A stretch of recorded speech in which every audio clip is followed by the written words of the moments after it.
নমস্কার, কবি Kaushik Ganguly, Kolkata coffee house থেকে।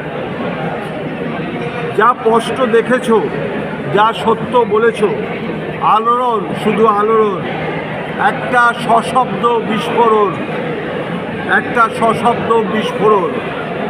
তুমি তাহলে নির্বাসনে যাও কবি, ভোগো একাকিত্বে, পড়ো সত্যের আগুনে।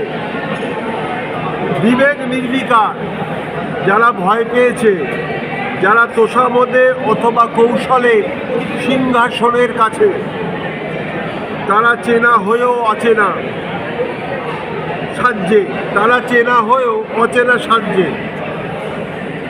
আড়ালে আবডালে নানা গুজব ছড়িয়ে পড়ে, আলোচনায় মাতোয়ারা যারা, তারা জানে তাদের এই নকল সিংহাসনের ভেতরে, তারা জানে এই নকল সিংহাসনের ভেতরে ভেতরে ঘুণ পোকাদের বাস। তাই তারা ভয় পেয়েছে,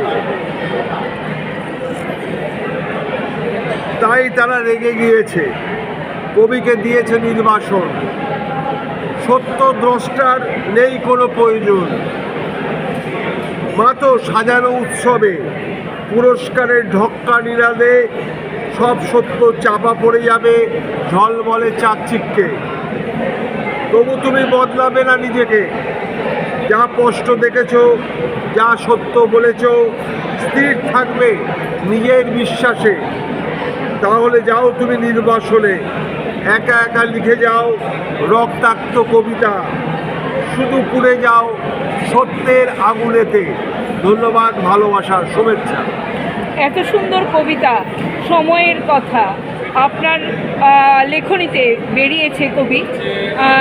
আমরা কি জানতে পারি এটার উৎসস্থল, এই কবিতার উৎসস্থল কি? কোনো উৎসস্থল প্রতিটা ফেসবুকের অনুষ্ঠান। ধন্যবাদ।